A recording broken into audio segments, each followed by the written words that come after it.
Darwin.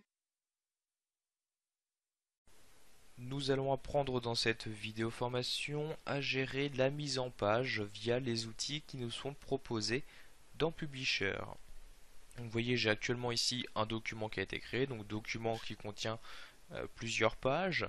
Donc, pour gérer la mise en page, donc ces différentes options vont se trouver dans l'onglet création de page. Donc on va avoir ici un groupe mise en page qui apparaît. Donc dans ce groupe-ci, la première chose que vous allez pouvoir changer, c'est la marge.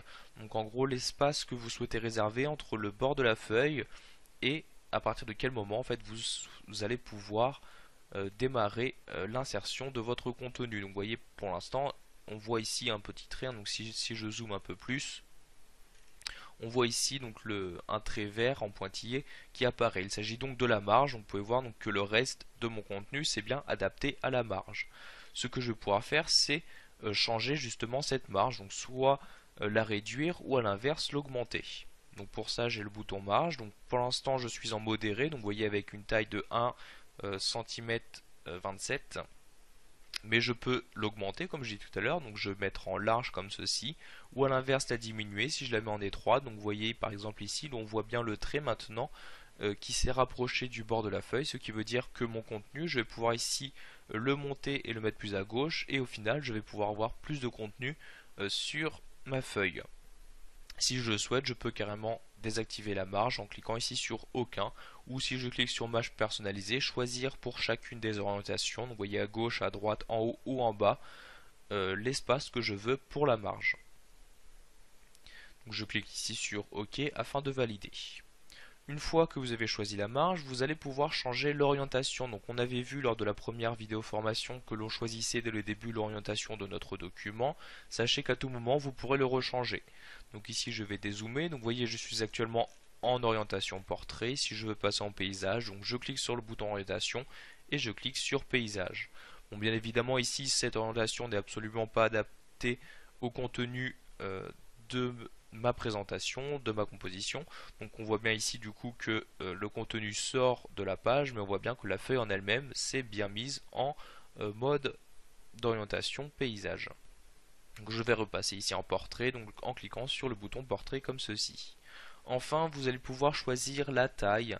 Encore une fois, cette option, vous pouvez la choisir dès le début, mais si pour X raison vous souhaitez changer de taille, donc vous avez un bouton taille qui vous permet de changer à tout moment la taille de votre composition. Donc là j'étais en A4, si je veux passer en A3 afin d'augmenter l'espace sur la feuille, je clique sur le bouton A3 et vous voyez donc l'espace sur ma feuille a largement augmenté. En effet le contenu lui n'a pas changé de taille, or on voit beaucoup d'espace blanc maintenant tout autour, ce qui veut donc bien dire que la largeur et la hauteur de ma feuille ont bien été augmentées.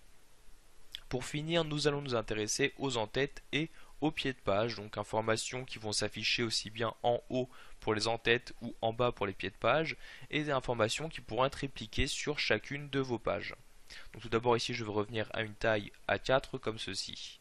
Donc pour insérer les en-têtes des pieds de page, donc vous avez plusieurs possibilités. La plus rapide on va dire est de passer par l'onglet insertion, et tout à droite donc on a des groupes en-tête et pieds de page. Donc je vais par exemple choisir d'insérer ici une en-tête comme ceci. Donc au niveau de l'en-tête, vous pouvez insérer ce que vous souhaitez. Donc vous avez accès ici à différentes informations dites dynamiques, par exemple le numéro de page, la date ou l'heure. Par exemple ici je vais insérer la date. Donc vous voyez ici la date qui s'est insérée. Et je vais par exemple mettre ici bulletin comme ceci. Je vais descendre ensuite dans ma page comme ceci et me rendre dans la partie pied de page. Donc vous faites juste un clic dans la marge basse de votre page et par exemple ici je vais insérer le numéro de page. Donc vous voyez ici c'est vraiment une information dynamique, c'est une information qui va dépendre justement de la page où on se trouve. Du coup pour l'instant je n'ai que le dièse qui apparaît. Je vais même écrire ici le mot page juste avant, donc j'écris page avec un espace comme ceci. Donc j'ai inséré mes en-têtes et pieds de page, donc ici mon pied de page, le numéro de la page, au niveau des en-têtes la date ainsi que le mot bulletin. Donc je clique ici sur fermer la page maître comme ceci. Si je regarde maintenant sur chacune de mes pages, j'ai bien les informations qui ont été répliquées. Donc ici sur la première page j'ai bien l'en-tête. Si je descends j'ai la page numéro 1. Si je vais sur les autres pages, donc ici j'ai bien page 3. Je remonte, j'ai bien les autres informations. et ici toutes les informations ont bien été répliquées, donc page 2, page 3, etc. Donc vraiment les entêtes et pieds de page vont être répliqués sur chacune des pages de votre composition. Voilà, vous connaissez maintenant les différentes options de mise en page proposées par Publisher.